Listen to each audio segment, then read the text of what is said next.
이 자리에 나와 예배한 우리 모든 성도님 한 분 한 분이 하나님 말씀을 늘 먹고 마시는 가운데 생명 가운데 거하시고 생명의 파문을 일으키는 귀한 신자 되시길 주님의 이름으로 축원합니다. 지난주는 외부 강사님을 모셨고 제가 그 전주에 7월 7일에 말씀을 나눌 때 잡혀 죽을 양떼에 대해서 제가 말씀을 잠시 언급을 했었죠. 가련한 양떼, 잡혀 죽을 양떼, 이 양떼에 대해서 제가 말씀을 드리며 우리 인간 실존, 우리 성도들의 실존의 모습이 여기 포함되어 있습니다 하는 내용을 여러분에게 언급했습니다. 잡혀 죽을 양떼들이고 가련한 양떼들인데도 하나님께서 스가랴에게 그 양떼들에게 하나님의 말씀을 먹이라고 말씀하셨죠. 죽을 양인데도 우리 하나님께서는 포기하지 않으시고 그래도 그들에게 말씀을 먹일 것을 권면하고 있는 내용, 결국 그 내용은 우리가 죽기를 원하시는 게 아니라 우리가 하나님 말씀을 듣고 회개하고 돌아오기를 원하시는 하나님 아버지의 사랑이었고 은혜였다는 것을 저희가 발견할 수가 있었습니다. 우리 실존이 그래요. 우리 실존이 하나님 없으면, 예수 그리스도 없으면 잡혀 죽을 양떼들입니다. 살 소망이 없죠. 또 하나님의 말씀을 듣는다고 하면서 삶의 변화가 일어나지 않고 자기 십자가를 지지 않고 내가 감당해야 될 사명이 있다면 기꺼이 헌신하며 수고하며 감당을 해야 되는데 이걸 못한다는 거예요. 근데 껍데기는 하나님 믿습니다, 예수 믿습니다 라고 말하는데 수고가 없어요. 말은 믿는다고 말하지만 삶의 열매가 없어요. 그래서 계속 권면하고 말씀으로 먹이고 말씀으로 도전을 하고 있는데 그런데도 삶의 변화가 일어나지 않는 그 모습, 참 가련하다, 안타깝다라는 말씀인데요. 정말 우리들의 모습 아닙니까? 우리가 너무 안 변하잖아요. 내가 바뀌는 것, 그게 기적이고 주일 예배만 드리는 사람이 새벽 기도를 나오고 수요 예배를 나오고 금요 기도에 나오는 게 기적이에요. 나오라고 한다고 절대 안 나오지 않습니까? 나오라고 사정을 해도 안 나와요. 나올 마음이 없기 때문에 안 나오는 거예요. 이게 우리 실존이에요. 하나님의 말씀을 그럼에도 불구하고 잡혀 죽을 양떼, 성장하지 않는 양떼, 자라지 않는 양떼, 바뀌지 않는 양떼, 변하지 않는 양떼, 불쌍하고 가련하고 애통하고 그럼에도 불구하고 강단에서는 끊임없이 계속해서 말씀이 매주마다 매 시간마다 선포되고 이 정말 우리들의 실존이에요. 회개하고 돌아와서 하나님의 말씀을 듣고 먹고 마시고 자라기를 원하는 하나님 아버지의 사랑이고 은혜의 베풀미라는 걸 저희가 기억할 수가 있는데 지금은 제가 예수 그리스도를 믿고 예수 그리스도 안에서 우리의 모든 죄가 대속받지 않았습니까? 예수 그리스도를 우리의 대목자장으로 모시고 그 예수 그리스도와 늘 동행하는 순간순간, 이 순간순간이 우리들의 인생이 되는 거죠. 예수 없으면 살 소망이 없고요. 예수 없으면은 우리 안에 아무런 희망 자체를 말할 수 없는 인생이 우리 한 사람 한 사람 한 명 한 명이라는 것을 기억할 수가 있는데요.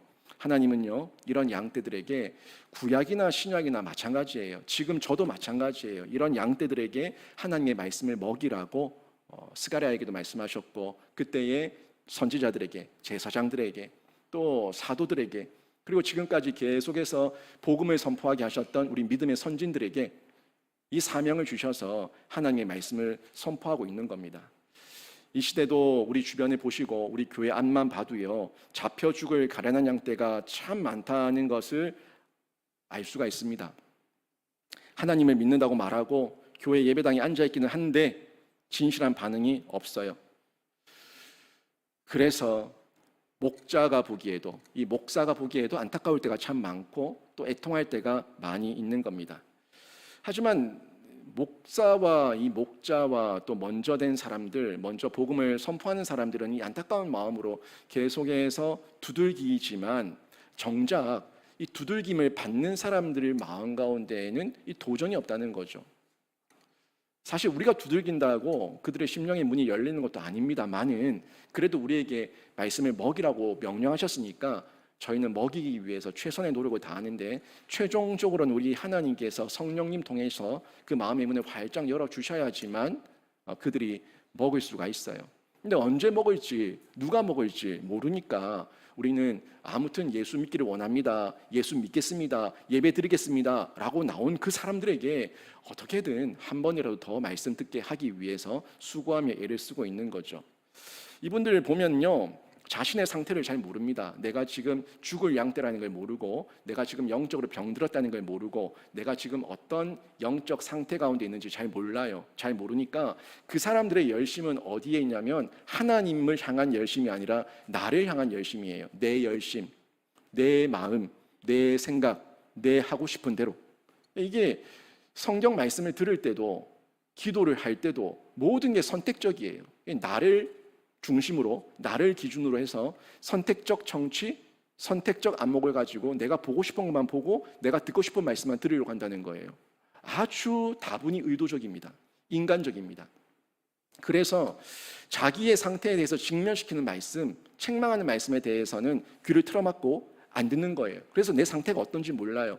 그저 집중하고 있는 거는 내가 듣고 싶은 것, 내가 하고 싶은 것, 내가 보고 싶은 것, 거기에만 집중하면서 내 앞의 문제에만 집착을 하고 있으니까 나의 영적 상태에 대해서는 고민하지 않는다는 거예요. 심각하다는 걸 전혀 느끼지 않는다는 거예요. 중요한 거는요, 내 앞에 외적 상황이 아니에요. 내적 상황, 나의 외적 상황, 내 앞에 홍해 바다가 있어요. 내 앞에 광야가 있어요. 황무지가 있어요. 내 앞에 요단강이 있어요. 사람들은 거기에만 집중하는데 이걸 어떤 눈으로 바라보냐는 거예요. 믿음의 눈으로 바라볼 때에 상황을 이해, 해석, 적용하는 모든 내용들이 달라져서 홍해를 만나고 요단강을 만나도 하나님께서 갈라지게 하시고 마른 땅으로 건너게 하실 거라는 믿음의 눈이 있으면 믿음으로 고백하며 건너는 거예요. 또 황무지와 광야를 만나도 하나님께서 주신 시각과 눈으로 바라보면 하나님께서 구름 기둥과 불 기둥으로 만나와 메추라기로 나를 인도하실 거라고 하는 믿음을 가지고 그 광야를 능히 지나가는 거예요. 근데 이런 영적 안목은 전혀 없고 그냥 육적이고 물리적인 외적 안목만 가지고 홍해다, 요단강이다, 광야다, 죽었다, 큰일 났다, 이런 마음에만 집착을 하고 있으니까 자신들이 생각하는 해결 방법, 자신들이 생각하는 그런 과정을 풀어갈 실마리, 이런 영역에 대해서 선택적 안목, 선택적 청취로만 매여 있다는 거죠. 이게 이렇게 끝나면 안 됩니다. 우리의 모든 상황 가운데 어려움이 있다고 하더라도 영적 안목을 가지고 좀 더 다르게, 다른 마음의 상태와 정신으로 바라볼 수 있어야 되는데 이게 우리 그리스도인들의 세계관이에요. 세계관. 이 세계관이 어떤 세계관이냐에 따라서 세상을 살아가는 모든 모습이 다르다고 제가 말씀을 드렸는데 지금 이 시대는 아주 치열한 영적 전투 가운데 있습니다. 이 세계관 전쟁 가운데 있다는 거예요. 신자는 예수께서 보내신 성령을 붙들면서 정직한 마음으로 거룩함을 지켜야 됩니다. 그때 이 치열한 영적 전투에서 최종적인 승리를 맛볼 수가 있는 거예요. 그래서 에베소서 6장에서도 우리에게 전달하고 있는 이 전신갑주가 있잖아요. 이 전신갑주를 쭉 얘기하고 있는데 한번 보세요. 진리의 허리띠, 의의 호심경, 평안의 복음이 준비한 신, 믿음의 방패, 구원의 투구, 성령의 검, 곧 하나님의 말씀, 이 모든 것을 취하고 준비해서 나가서 영적 전투에서 싸우라고 얘기하고 있는데 이 에베소서 6장에 나와 있는 그 모든 장구들을 보니까 하나같이 다 방어용이에요. 방어용. 전쟁에 나가서 내 몸을 보호하기 위한 내용들인데 단 한 가지만 공격용이 있어요. 다 방어용인데 한 가지만 공격용이야. 뭡니까? 성령의 검이에요. 곧 하나님의 말씀. 이 하나님의 말씀으로 세상을 이길 수가 있는데 우리 예수님께서 광야에서 사단에게 시험을 받으실 때 예수님께서 그 사단을 물리치실 때 무슨 권세와 힘으로 이겼습니까? 하나님의 말씀이에요. 사탄아 물러가라. 이것도 하나님께서 주신 그 메시지와 권위가 있을 때, 말씀의 권위가 있을 때 외칠 수가 있는데 이 시대를 살아가면서 내가 사탄의 노예가 되고 그 종이 되고 마귀 새끼가 되어서 살아가고 있는데도 나의 실존의 문제를 못 느끼니까 사탄아 물러가라는 말을 못하는 거예요. 내가 사탄의 자식으로 살아가고 있는데, 사탄이 나와 친구로, 나와 벗으로 살아가고 있는데 사탄아 물러가라는 말을 못하는 거예요. 내가 사탄처럼 살고 있으니까. 여러분, 우리가 이 영적 전투 가운데서 하나님의 말씀으로 나의 실존이 어떤 상태인지를 정확하게 보시고, 여러분이 하나님 안에서 이 모든 나의 몸과 나의 심령을 보호할 이 장구들도 준비를 하지만, 특별히 마귀 권세를 깨뜨릴 수 있는 하나님의 말씀으로 무장하셔서 그 마귀의 공격 앞에 하나님 말씀으로 당당히 이기는 신자 되시길 주님의 이름으로 축원합니다. 말씀으로 이겨야 되는 거예요. 말씀으로. 근데 그 마귀를 대할 때에, 이 세상의 영적 어둠과 암흑 가운데 우리가 맞닥뜨렸을 때에 아무런 생각이 안 나. 하나님의 말씀이 생각이 안 나요. 심지어 창세기 1장 1절도 기억이 안 나요. 태초에 하나님이 천지를 창조하셨다는 그 개념까지도 다 잊어버린 채 완전 무방비 상태로 있으면은 그냥 밥이죠. 진짜 잡아먹히는 거예요. 이 천하 만물의 주인이 누구신지, 나를 구원한 그분이 누구신지, 나를 창세전에 택한 분이 누구신지, 그 말씀들이 성경 가운데 어떻게 기록이 되어 있는지, 나는 어떤 존귀한 자이고 나는 지금 신분이 어떤 신분인지 하나하나가 말씀으로 정리가 돼야지만 그들을 향해서 하나님의 말씀으로 호령하고 호통쳐서 쫓아낼 거 아닙니까? 밀려 들어오면 밀려 들어오는 대로 포기하고 점령당하니까 이제는 더 이상 물러날 것도 없는 시대를 저희가 살아가고 있습니다. 한국교회 더 이상 물러날 곳이 어디 있습니까? 우리 다음 세대 더 이상 물러날 곳이 어디 있습니까? 이제 물러날 곳 없어요. 무너지는 거예요. 다 죽는 거예요. 영적으로 다 먹히는 거예요. 우리가 이 영적 전투 가운데 지금 우리 개인과 가정과 교회의 실존을 정확하게 파악해야지만 더욱더 하나님의 말씀으로 준비할 수가 있고 무장할 수가 있어요. 그래야 싸울 거 아닙니까? 근데 하나님의 말씀, 이 성경 말씀, 이 말씀을 우리가 묵상해야 되고 암송해야 되고, 또 이 말씀이 어려우니까 강단에서 목사들이 이 말씀을 풀어서 여러분에게 먹인다고요. 그런데 그 말씀을 먹이는 목자까지 배척합니다. 목자들을 배척하니까, 목자들을 싫어하니까 말씀을 들을 방도가 없어요. 그래도 하나님 앞에 먼저 세움 받고 기름 부음 받은 목사들이 그 말씀을 잘 강해해서 또 먹여드리고 가이드라인을 정해드리고 또 앞서서 양육 교육 훈련에 충성하면서 또 여러분을 끌어주고 할 때에 그 양들이 계속 자라갈 수가 있는데, 아니 목자가 아무리 가르치려고 해도 양이 안 모이면은 어떡하겠습니까? 목자가 나가서 소리치고 강권해서 들어오라고 요청해도 끝까지 그 양이 들어오지 않겠다고, 듣기 싫다고 얘기하면은 방도가 없는 거예요. 이스라엘, 하나님께서 처음부터 그들을 버리지 않았습니다. 하나님께서는 끊임없이 목자를 보내셨고 선지자를 보내셨고 왕과 제사장을 세워서 때를 따라서 돕는 손길들을 보내셨습니다. 그들을 배척하고 그들의 뺨을 때리고 옥에 가두고 돌로 쳐 죽이고 그들을 배척했던 거는 양들이었습니다. 그 양들이 그 목자를 싫어했습니다. 이제는 하나님께서 그 싫어하는 그 백성들에게서 이제 내가 목자를 거두겠다, 내가 목자들을 제거하겠다, 너희들에게 말씀을 더 이상 주지 않겠다 라는 무서운 말씀을 스가랴를 통해서 전달하고 있습니다. 8절 말씀 한번 보시죠. 한 달 동안에 내가 그 새 목자를 제거하였으니 이는 내 마음에 그들을 싫어하였고 그들의 마음에도 나를 미워하였음이라. 여기 보니까 8절에 이런 목자를 제거한다라는 말씀 내용이 나오는데, 이 8절부터 오늘 본문 가운데 쭉 이어지는 내용들은요, 하나님께서 스가랴의 행위를 통해서 드러내고 있는 예언적 표현들이에요. 스가랴의 행위와 행동, 그 표현들을 통해서 예언을 담아서 전달하고 있는데, 여기 한 달이라고 하는 이 문자적 한 달은 우리가 얘기하는 이 30일 그 한 달이 아니고요. 여기서는 이 한 달은 문자적 한 달이 아니라 짧은 시간, 짧은 시일 그 내에 내가 목자를 제거하겠다라는 의미를 담고 있습니다.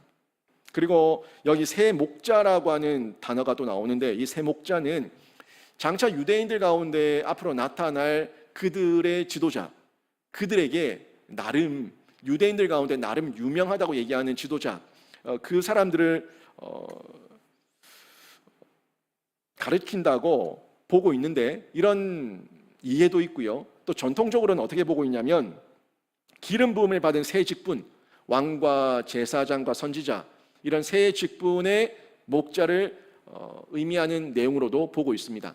아무튼 유대인들 가운데 앞서 세움받은 왕, 제사장, 선지자 또는 유명한 지도자, 이런 앞에서 인도자, 영도자, 너희들을 이끌어갈 지도자가 없을 것이다 라는 메시지를 전해주고 있는 거예요. 그 중에 좀 저희가 중요하게 봐야 될 내용이 한 달이죠. 한 달. 이 한 달이 짧은 시일 안에 하나님께서 이런 일을 행하시겠다고 말씀하고 있는데, 유다에서 이 말씀을 전하는 리더들, 지도자들을 제거하시겠다는 거예요. 하나님께서 빠른 시간 안에 내가 더 이상 너희들에게 선지자도 제사장도 왕도 그 어떤 내가 보낸 지도자를 세워서 너희들에게 말씀을 가르치지 않겠다라는 메시지를 전달하고 있는 건데, 실제 이 스가랴 이후에 곧 말라기 선지자가 등장하게 되는데, 말라기 선지자 이후부터 세례 요한 때까지 이 유다 백성들에게는 영적 암흑기가 오게 되죠. 아무런 하나님의 말씀이 임하지 않습니다. 하나님께서 아무런 응답도 어떠한 징조도 보이시지 않으시고 정말 영적 암흑기, 그런 영적 암흑기를 겪게 하십니다. 왕도 없었고요, 제사장도 없었고요, 선지자도 없었습니다. 심각한 영적 암흑기였는데, 이런 영적 암흑기를 보낸 이후에 세례 요한이 등장하고, 그리고 세례 요한이 오실 예수 그리스도를 준비하게 되죠. 그리고 예수님께서 오셨을 때 저희가 마태, 마가, 누가, 요한 이 사복음서를 잘 보게 되면 예수님의 이적이 이런저런 모습으로 많이 나타나는데, 이상하게 그 예수님 당시에 귀신 들렸던 사람들이 많았다는 것을 저희가 볼 수가 있어요. 그래서 예수님께서 그 귀신 들린 자들을 고치시는 축기, 이 축기 사역을 행하셨던 내용들을 저희가 사복음서에서 여러 곳에서 볼 수가 있는데요. 왜 그랬을까요? 왜 그 당시에, 예수님 당시에 그 유대 땅에 귀신 들린 사람들이 많았을까요? 왜 그랬을까요? 이유가 뭘까요? 여러 가지 이유가 있을 수 있지만 저는 이게 영적 암흑기를 거친 이후에 나타난 증상으로 봅니다. 하나님의 말씀이 없었어요. 하나님의 징조가 없었어요. 하나님의 말씀 앞에서 그들이 빚어지고 다듬어지고 영적 케어를 받으며 하나님 말씀을 먹고 마실 그런 영적 공급이 없었다니까요. 그러니까 영적 공급이 없으니까 악령이 지배를 하는 거예요. 귀신 들린 사람이 많을 수밖에 없는 거죠. 한번 잘 생각해 보세요. 하나님의 말씀이 임하지 않습니다. 하나님의 말씀이 임하지 않으니까 말씀을 들어야지 믿음도 생기고 말씀을 들어야지 사명도 받는데, 하나님의 말씀이 임하지 않으니까 무슨 믿음이 있겠습니까? 하나님의 말씀이 임하지 않는데 무슨 사명이 있겠습니까? 말씀 사명으로 받는 거예요. 사명은 말씀으로 받는 거예요. 말씀을 들음으로 믿음이 생기는 거예요. 말씀이 없었다니까요. 말씀이 없으니까 믿음도 사명도 아무런 영적 변화가 일어나지 않아요. 그러니까 그런 사명도 없는 곳에 하나님께서 하나님의 영을 보내십니까? 제가 지난주에도 성령 임한 자와 떠난 자라는 메시지로 여러분에게 말씀 전할 때에, 지금이야 우리가 예수님의 대위임 명령을 받아서 예수 믿는 모든 사람들은 전도와 선교의 사명을 맡은 자로 저희가 성령을 구하면 성령을 받을 수가 있고, 예수께서 보혜사 성령을 보내주셨기 때문에 우리가 언제든지 받을 수 있지만, 구약에는 달랐다고 얘기했죠. 구약에는 기름 부음 받는 자들도 새 직분만 받을 수가 있었고, 구약에 여호와의 영이 임하였더라라는 말하는 사람들은 하나같이 다 사명받은 사람들이에요. 아주 제한적으로 사명이 임했던, 사명을 받고 하나님의 영을 받았던 시대인데, 보세요. 말씀이 없고 믿음도 없고 사명도 없는데 무슨 하나님의 영이 있냐는 거죠. 예수님 오시기 전에. 그러니까 하나님의 영이 없는 그들의 심령은 악령이 지배하고 있는 그런 상황이고, 그러니까 예수님 오셨을 때에 귀신 들린 사람이 이상스럽게도 많았다는 것을 그 시대적 상황, 영적 상황을 통해서 제가 유추해 볼 수가 있는 겁니다. 그저 악령의 노예가 되어서 인간적 본능을 따라서 죄성에 물든 삶을 살고 있었던 것뿐이에요. 그런데요, 성경의 위대한 인물들 다 보세요. 성경의 위대한 인물들을 보면은 하나같이 여호와의 영이 임하고 성령이 임합니다. 이 시대도 마찬가지예요. 이 시대에도 사명 가운데 붙들림 받은 성도들, 사명 가운데 뜨거운 성도들, 그 성도들 한 명 한 명 보면요, 다 하나같이 성령의 은혜를 받은 사람들이에요. 성령의 은혜를 받아야지만 담력도 생기고 용기도 생기고 온유함도 생기고 사랑도 행복도 기쁨도 즐거움도 감사도 고백도 실천도 도전도 헌신도 하나같이 다 일어난다고요. 어떤 세상에 성령 없는 사람이 교회에 나와서 예배당에 앉아 있습니까? 어떤 사람이 성령 없는 사람이 이 교회 예배당에 나와서 기도를 합니까? 어떤 성령 없는 사람이 교회에 나와서 자신들의 손에 자신들의 발에 물을 묻히며 일을 합니까? 아무도 하지 않습니다. 내 마음에 성령이 있어야지만 그 성령의 은혜가 있는 사람들, 성령의 사모함이 있는 사람들, 거기에 반응하는 사람들이 헌신하며 수고하며 예배하며 기도하며 자신의 자리를 지키고 쓰임받고 있다는 것을 볼 수가 있습니다. 그들은 구약이나 신약이나 하나같이 사명을 받고 성령을 받았기 때문에 백성들을 보고 주변 이웃들을 보고 예수 믿지 않는 사람들을 볼 때에 애통해하며 울 수 있는 눈물이 있습니다. 내 꼴을 보고 그냥 애처로 우는 그런 한탄의 눈물 말고요, 내 자식을 보고 울 수 있는 그런 그 정도의 혈육의 눈물 말고요, 나와 핏방울이 섞이지 않았어도 그 사람의 영혼을 보고 울 수 있는 그 심령이 성령 받은 사람들에게, 사명 받은 사람들에게 있다는 거예요. 하나님께서는 그들의 눈물을 기뻐하시고 그들의 사명 가운데 헌신의 수고를 기뻐 받으시고 그들의 예배를 기뻐 받으십니다. 신자도 인간이라서 여러 감정과 두려움이 있습니다. 여러 감정과 두려움이 있지만 이 두려움은 우리가 사울의 번뇌로 끝나서는 안 됩니다. 우리들의 이 두려움은 예레미야의 번뇌가 돼야 돼요. 제가 지난주 사울의 번뇌를 얘기할 때 비아트라는 단어를 여러분에게 소개시켜 드렸죠. 이 비아트가 믿는 자들에게는 하나님을 경외하는 두려움이지만 믿지 않는 자들에게는 형벌에 대한 벌벌 떠는 죽음의 두려움이라고 제가 말씀을 드렸는데, 사울의 번뇌는 형벌에 대한 두려움이에요. 그런데 이번 주에 저희가 새벽에 계속 묵상했지만 예레미야서 말씀을 보면 예레미야서 8장 19절 바로 위에 보면은 소제목이 붙어 있었어요. 예레미야 8장 19절 그 바로 위에 예레미야의 번뇌라고 되어 있어요. 근데 그 예레미야의 번뇌가 뭐냐고요? 예레미야는 유대인들의 그 어리석은 모습, 하나님 앞에서 반역하는 모습, 하나님 말씀대로 살지 않는 그 모습을 보며 가슴을 치며 울었던 눈물의 선지자의 번뇌였습니다. 그 사람이 왜 웁니까? 그 백성들을 위해서 왜 웁니까? 사명이 있기 때문에 울었던 거고 여호와의 영이 임했기 때문에 울었던 거예요. 예레미야는 눈물의 선지자입니다. 하염없이 울었어요. 하나님 앞에서 사명과 성령이 임했던 사람, 말씀 가운데 반응했던 사람이었기 때문에 그렇게 눈물로 하나님께 기도하고 또 목숨을 아끼지 않고 하나님께서 주신 말씀을 선포할 수가 있었는데, 우리 신자의 감정과 두려움, 인간적 본능의 감정으로 끝나면 안 되고요, 이 예레미야의 번뇌와 같은 이런 애통함과 눈물이 있어야 된다는 겁니다. 그러나 그들은요, 하나님을 미워했어요. 그 이스라엘 백성들은 이렇게 하나님께서 끊임없이 예레미야 선지자와 스가랴 선지자와 이사야 선지자와 이런 말할 수 없는 많은 선지자를 보내셔서 말씀을 증거케 했지만 그들은 하나님을 미워하고 싫어했습니다. 미워하고 싫어했어요. 그러니까 결국에 그들에게 말씀과 사명과 성령의 임재가 끊어진 거예요. 오늘 보세요. 8절 앞부분에 보니까, 중간 부분 보니까 이는 내 마음에 그들을 싫어하였고, 하나님께서 그들을 싫어했다고 얘기합니다. 왜 싫어했을까요? 하나님께서 이스라엘 백성들, 그 선택된 민족을 싫어한 이유가 뭐겠습니까? 그 이유가 바로 뒤에 나오는 거예요. 그들의 마음에도 나를 미워하였습니다.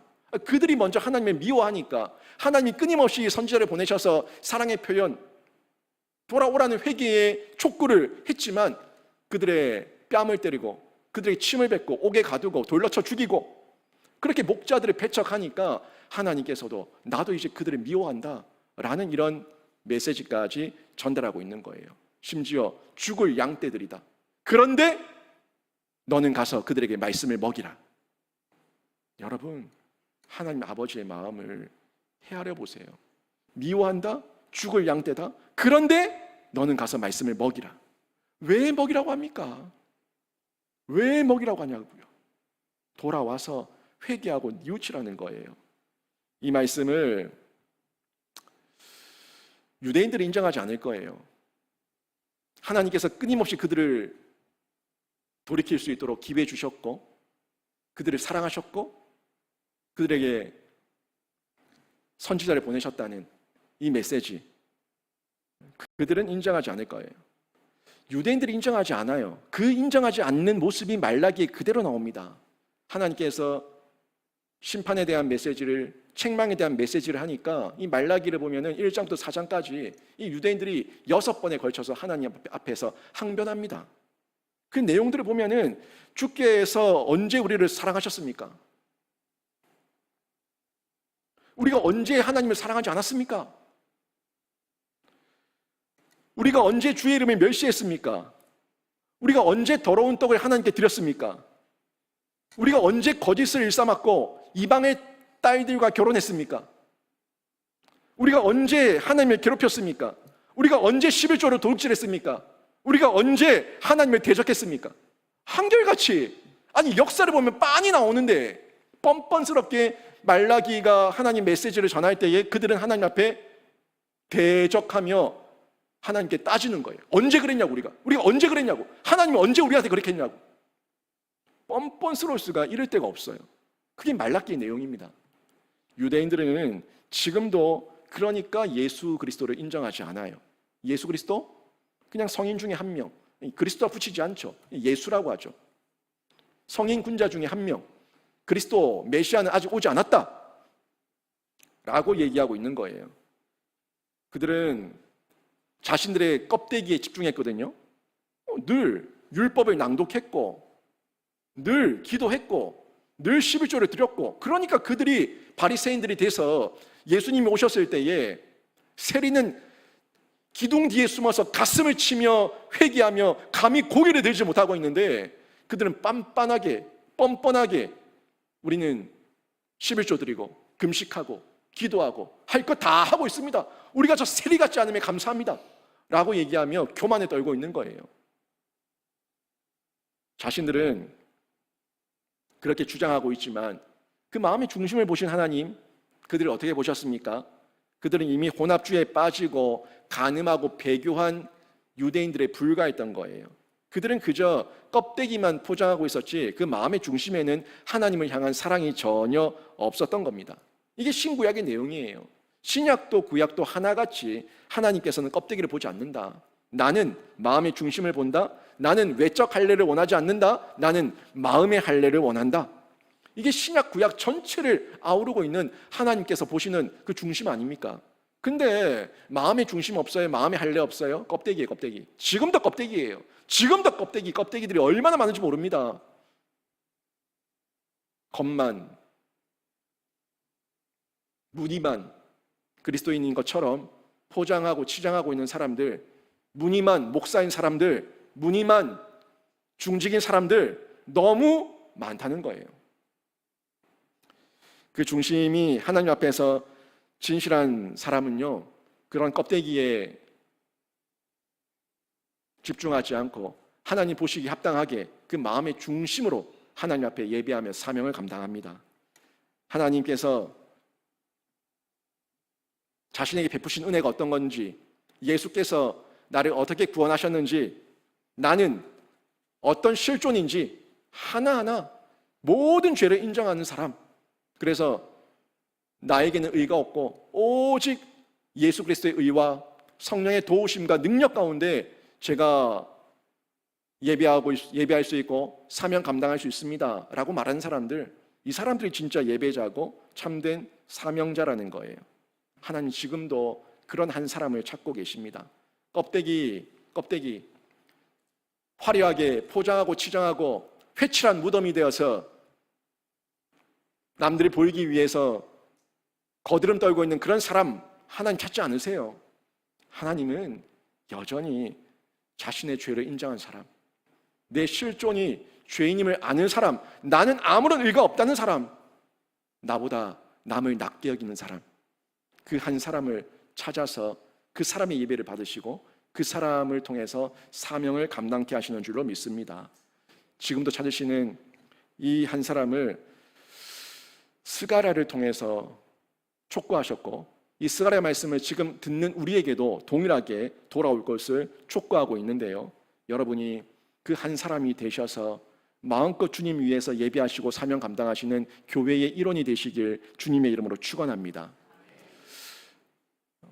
오늘 본문 계속 보시게 되면 스가랴를 통해서 막대기, 은총의 막대기를 꺾어 놓으시는 그 메시지가 또 나와요. 지난주 저번에 봤었던 말씀 가운데 두 개의 막대기가 있었잖아요. 은총의 막대기, 연합의 막대기, 이 두 막대기가 있었는데 오늘 본문에서 스가랴에게 그 은총의 막대기를 꺾어 부셔버리시게 하는 그 내용이 나오는데요, 9절에서 10절 말씀이에요. 한번 보세요.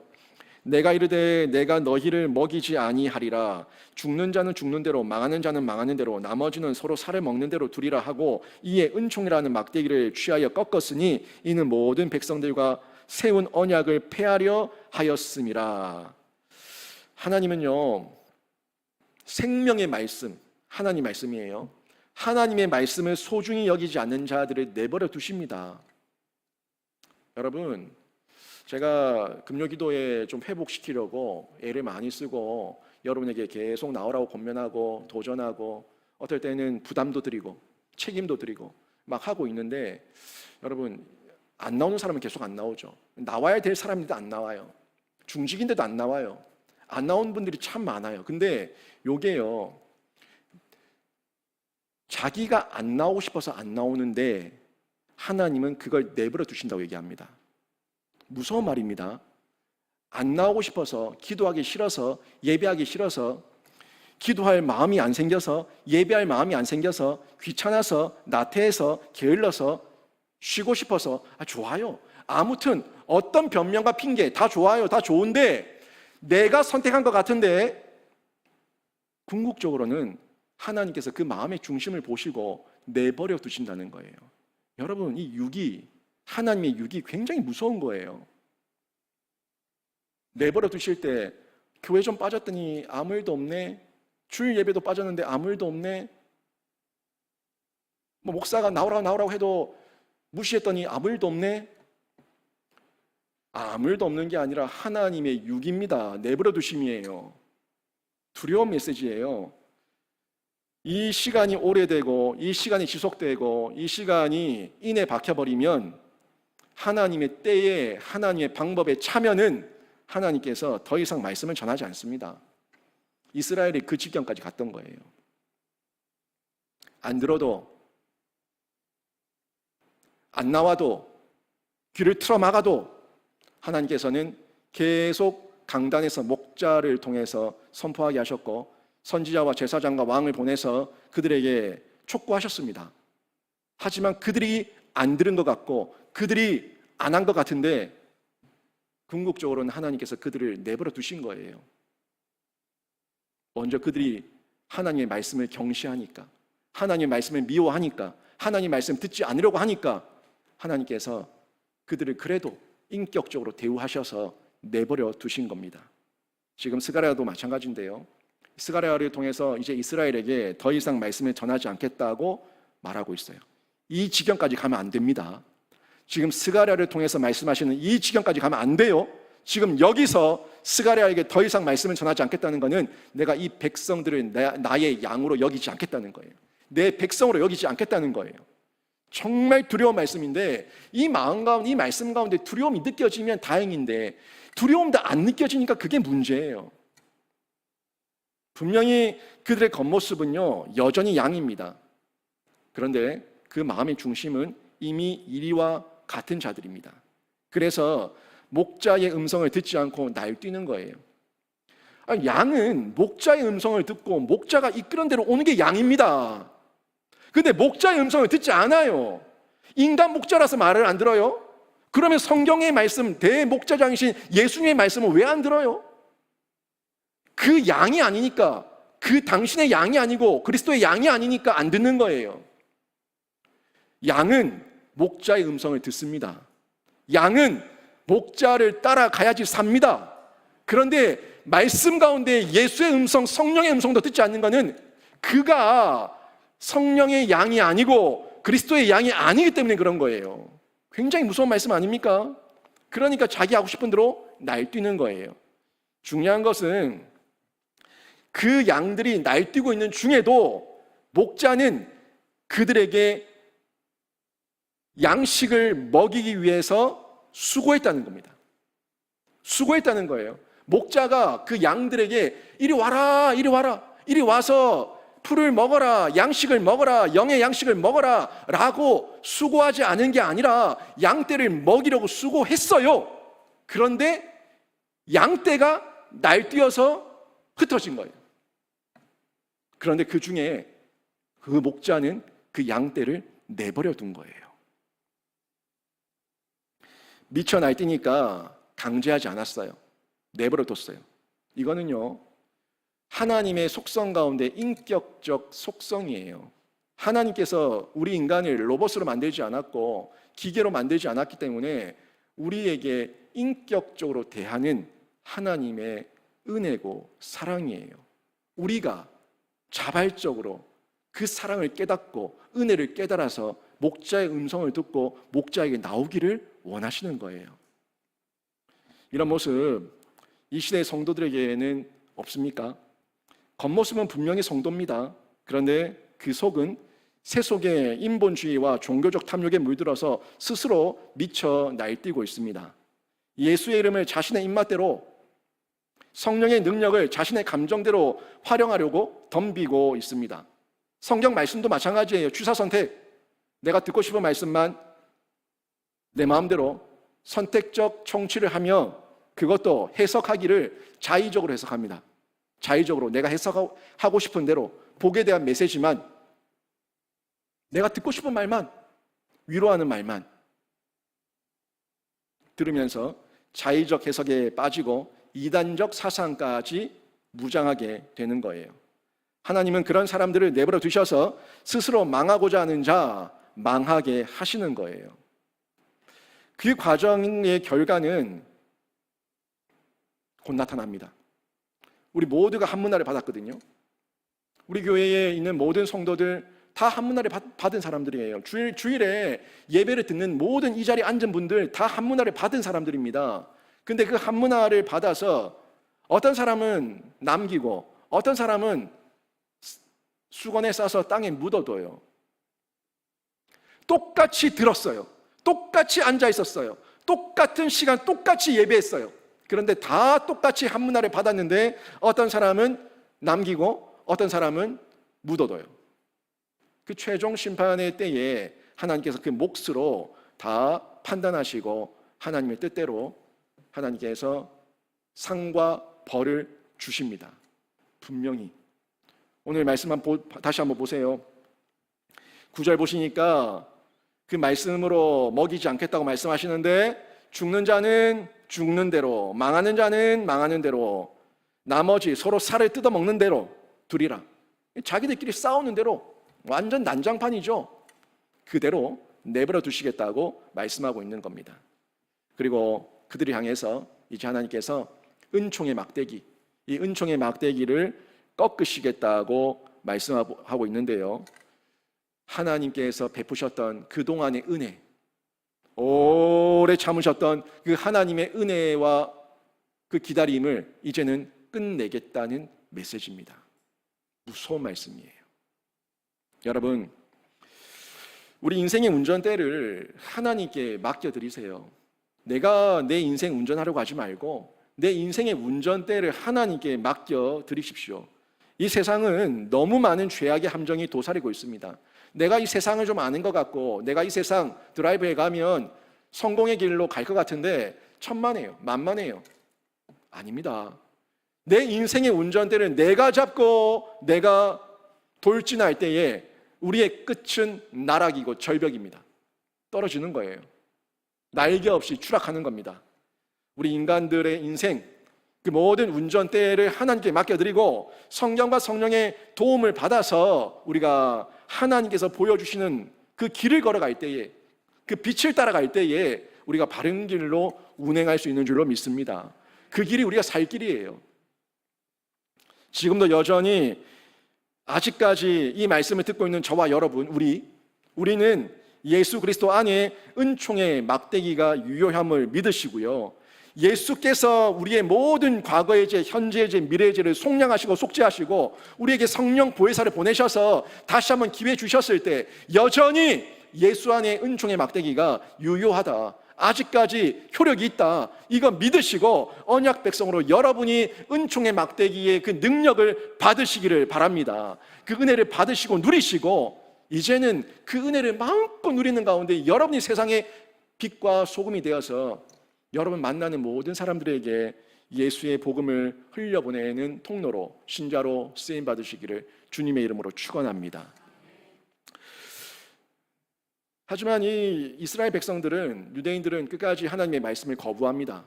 말씀을 거부하는 내용이 오늘 11절, 12절에 나오는데 보십시오.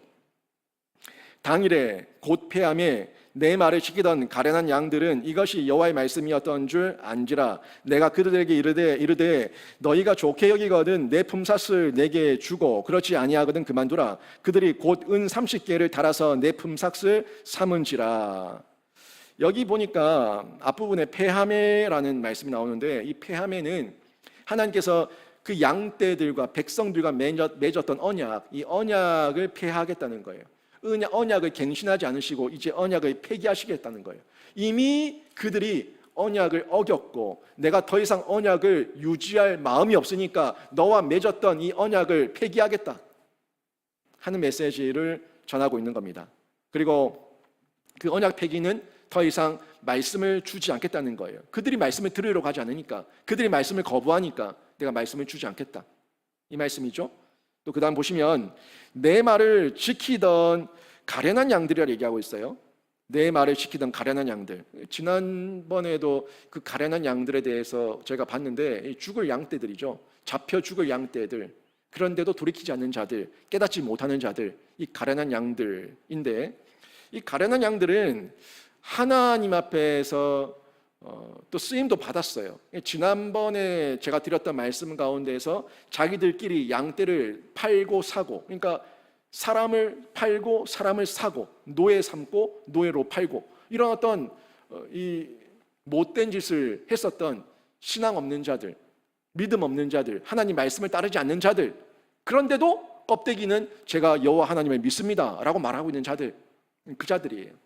근데 하나님께서 이 악한 자들의 이 껍데기, 이 죄악을 선용하셨어요. 선용하셔서 그들에게 팔고 사고 하는 그 중에도 고통과 어려움 가운데서도 하나님께서 여러 방법으로 그들에게 말씀을 들을 수 있는 기회를 허락하셨던 거죠. 하나님께서 그 주변 이방 나라들도 마찬가지고, 분명히 예수 믿지 않는 하나님을 모르는 민족들, 족속들인데 그들을 들어서 이스라엘을 혼내실 때, 이스라엘의 막대기, 이 몽둥이가 되게 하셨을 때 다 하나님께서 그들을 들어서 선용하신 거예요. 하나님께서 그들을 연단시키시고 그들을 훈련시키시고 그들에게 징계하시기 위해서 그런 방법으로 하나님의 도구가 되었던 건데, 이 자들이 곧 잡혀 죽을 양떼, 가련한 양들입니다. 이들에게 하나님께서 지금 한 가지 말씀을 하고 있는 거예요. 너희가 그래도 껍데기라도 나를 믿는다고 했냐? 네가 여호와 하나님을 믿는다고 했냐? 네가 율법을 안다고 했냐? 네가 규례를 지킨다고 했냐? 그렇다면 정말 너희들에게 일말의 양심이라도 있다면 그동안 하나님의 말씀을 전했던 이 스가랴에게, 하나님의 말씀을 전했던 이 선지자에게 그 품삯의 대가라도 한번 지불해봐라, 이 말을 한 거예요. 그들은 듣기 싫었죠. 하나님 말씀을 안 들으려고 했어요. 그런데 껍데기는 너희가 하나님을 믿는다고 했지 않냐? 규례를 지킨다고 했지 않냐? 율법을 지킨다고 했지 않냐? 정말 너희가 일말의 양심이라도 있고 하나님을 믿는다고 한다면 그래도 하나님의 말씀을 대언한 선지자고 이 제사장들인데 이들에게 그 품삯을, 한번 지급해봐라. 이 말씀을 전하고 있는 거예요. 좀 더 쉽게 얘기하면은 유다 백성들에게 이제 더 이상 하나님의 말씀을 전하지 않을 테니까 그동안 진리의 말씀을 전하고 수고한 것에 대해 품삯을 주고 싶으면 주고 싫으면 말아라. 이렇게 얘기한 거예요. 여러분 같으면 어떡하겠습니까? 여러분 같으면은 여러분에게 제가 죽도록 말씀을 전하다가 여러분이 안 들어가지고 이제 말씀을 전하지 말합니다. 하나님께서 저에게 더 이상 말씀을 주시지 않네요. 저도 이제 강단에서 말씀을 못 전하겠습니다. 라고 얘기했을 때 여러분은 어떻게 행동하시겠습니까? 그때 하나님께서 그래도 김효진 목사가 그동안 수고했으니까 수고한 것에 대한 품삯이라도 좀 줘서 보내라 라고 얘기한다면 여러분 어떻게 반응하시겠냐는 거예요. 이 말을 유다 백성들이 들으니까 행동이 빠릅니다. 행동이 빨라요. 더 이상 말씀 안 전한단다. 스가랴한테 돈 좀 주고 내보내란다. 이 말을 들으니까 이 유다 백성들이 빨라. 바로 저울에다가 그 수고의 대가로 은 30을 달아서 스가랴에게 줍니다. 이게 문제예요. 스가랴에게 은 30을 달아서 줬어요. 야, 그래도 이 백성들이 스가랴를 생각해서 은 30이나 달아서 줬네. 아이고 고마워라. 이게 바른 반응이 아니고요. 이게 문제예요. 이게 문제예요. 정말 회개할 의사가 있고 하나님을 유일한 신으로 인정한다면 하나님의 말씀이 끊어진다고 하는데 말씀을 전하는 선지자를 잡아야 됩니까? 보내줘야 되는 겁니까? 뭐 해야 되는 거예요? 정말 하나님의 말씀을 사모하고 하나님을 따르겠다는 의지가 있다면 말씀을 전하지 않을 테니까 이제 품삯을 줘서 보내라 라는 그 선지자의 그 이야기를 듣지 말고 가지 마세요 라고 해야 되는 게 정당한 거예요.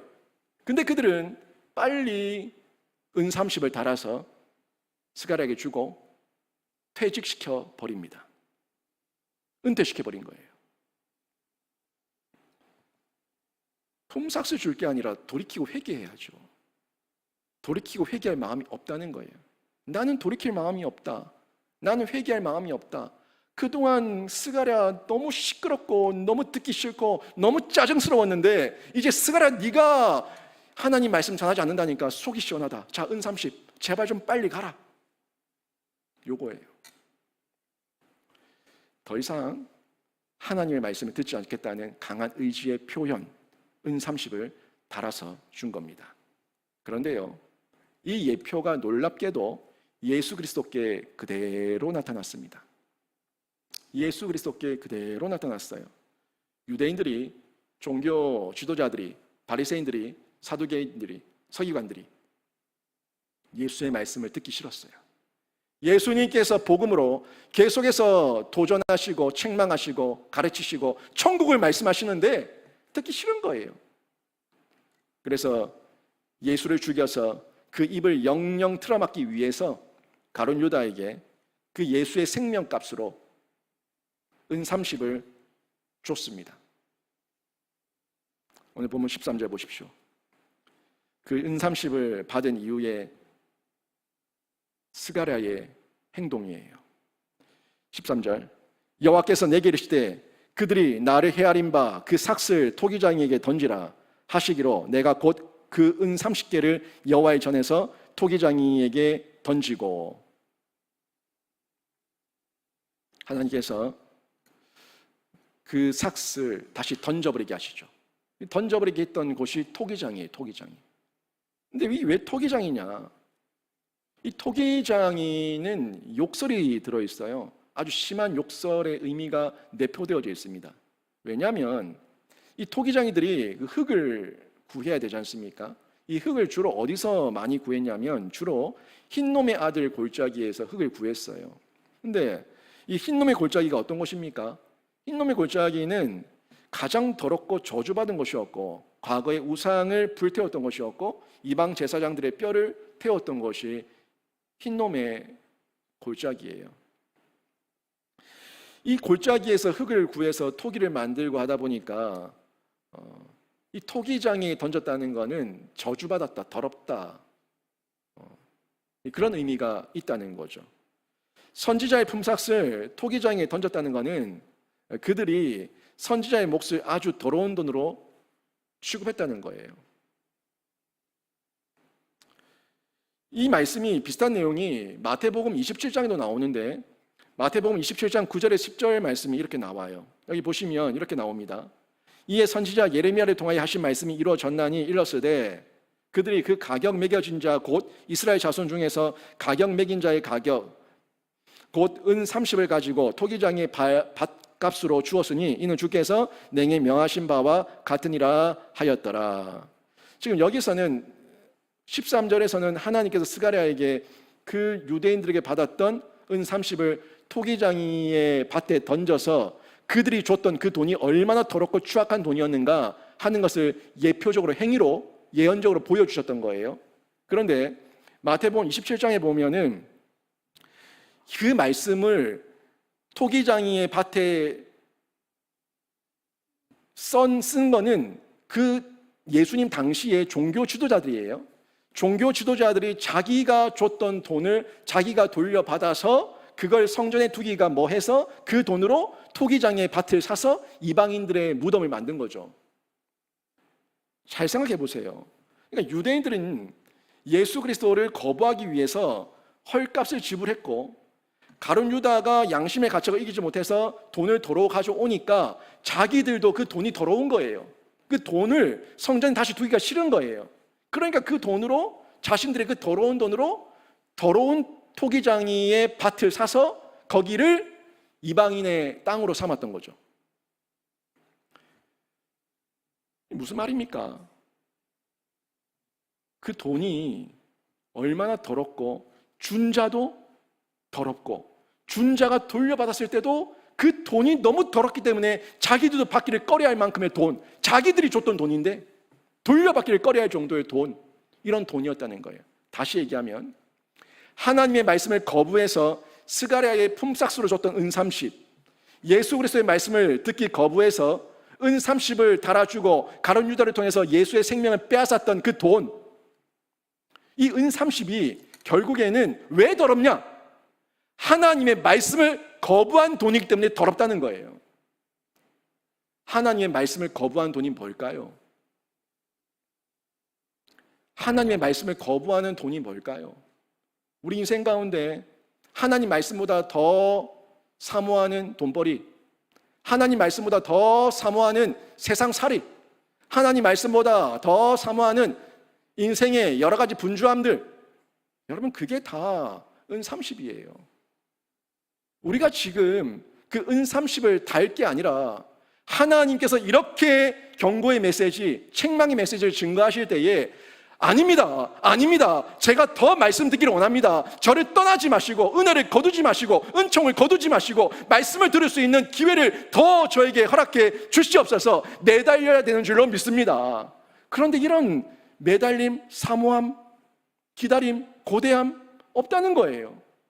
다 자신의 시간 따라, 취미 따라, 자기들의 계획 따라 은 30을 달아서 말씀 듣기를 거부하는 일상 가운데 우리의 죄와 악이 얼마나 많냐는 거예요. 결국 그 돈으로 사는 거는 토기장의 밭입니다. 하나님께 영광이 되지 못합니다. 결국 그 돈으로 하나님의 성전에 드리지 못합니다. 결국 그 돈으로 누군가에게 유익과 생명을 전하지 못합니다. 그저 토기장의 밭을 사는 돈, 그 의미밖에 없는 거예요. 신약에서도 이 종교 지도자들이 그 돈을 돌려받아서 토기장의 밭을 사서 이방인들의 공동묘지, 그것밖에 사용할 길이 없었던 거예요. 여러분, 유대인들이 이렇게 예수님을 미워한 이유는요, 선지자를 미워한 이유와 같습니다. 스가랴를 미워한 이유, 예레미야를 미워한 이유, 이사야를 미워한 이유, 성경에 나왔던 그 많은 선지자들이 다 미워했던 이유, 예수를 미워한 이유와 같아요. 쌤쌤이에요. 그 이유 뭡니까? 하나같이 예수와 선지자는 뭘 했어요? 자신의 죄를 직면시켰어요. 너희 죄인이다. 너희 죄인이다. 회개하라. 천국이 가까웠다. 회개하라. 돌이켜라. 주께로 돌아와라. 회개를 촉구했기 때문이에요. 여러분, 저도 여러분에게 3년 넘는 시간 동안 끊임없이 여러분에게 죄를 물었습니다. 여러분을 실족시키고 여러분 시험 들게 하기 위해서 죄를 물은 게 아니에요. 죄가 드러나야지 복음이 임하고 복음이 임해야지 나에게 예수가 의미 있는 존재가 되는 줄로 믿습니다. 죄가 먼저 드러나는 게 먼저입니다. 먼저 내가 죄인이라 인정하는 게 먼저예요. 내가 죄인이라야지 예수가 필요하죠. 내가 죄인이라야지 구원자가 필요하죠. 내가 죄인인 걸 인정하지 않는데 예수가 왜 필요하고 복음이 왜 필요합니까? 죄를 직면시키는 것은 우리의 첫 번째예요. 죄가 드러나야 됩니다. 혹 우리가 하나님의 말씀을 복 주는 부적으로 삼으려고 하진 않습니까? 안 됩니다. 복을 말씀하고 있지만 회개한 자에게, 예수 믿은 자에게, 사명받은 자에게, 성령 받은 자에게 복이 임하는 줄로 믿습니다. 그래야지 그 복이 복답게 흘러가는 거예요. 하지만 악한 자들, 나쁜 자들, 더럽고 추악한 음란한 자들, 그들에게 복이 임한다면 어디 쓰겠습니까? 돈이 가면 어디 쓰겠습니까? 건강이 있으면 어디 쓰겠습니까? 인기와 명예가 있으면 어디 쓰겠습니까? 국민들 괴롭히고 사람들 괴롭히는데 밖에 더 쓰겠어요? 못된 짓 하는데 밖에 더 쓰겠습니까? 우리가 하나님 말씀을 복 주는 말씀으로만 여기지 않습니다. 여러분이 그렇게 고백하고 있는지, 내가 인정하고 있는지 확인하고 싶다면 정말 강단에서, 성경에서 책망의 메시지, 심판의 메시지, 촉구하시는 말씀들이 나왔을 때 여러분이 회피하지 마시고 도망가지 마시고 눈 감지 마시고 귀 막지 마시고 아멘으로 말씀하시는 그 반응이 있는지 확인하시기를 바랍니다. 모든 말씀, 어떤 책망의 말씀이 나온다고 하더라도, 죄를 직면시키는 말씀이 나온다고 하더라도 내가 정말 하나님의 말씀 앞에 매여 있는 자라면 아멘, 어떤 내용이든 아멘으로 반응하셔야 된다는 겁니다. 진리의 말씀이 죄를 찌르면 그것이 참된 복이고요, 진리의 말씀이 바른 길로 인도하면 그것이 참된 생명의 길인데, 이 진리의 말씀은요, 죄를 찌르는 것부터, 죄를 드러내는 것부터 먼저 한다는 것 여러분 잊지 마십시오. 저는 여러분이 돈 주고 차 주고 집 주고 직장 주고 그런 세상의 물리적인 어떤 재화를 얻는 것만 복으로 여기고 감사하는 자가 아니라, 어떤 하나님의 말씀이 임하든지 어떤 하나님의 말씀이 나한테 주어지든지 그 말씀을 하나님의 말씀, 아버지의 말씀으로 받아서 모두 다 아멘 하시고 감사하는 신자 되시길 주님의 이름으로 축원합니다.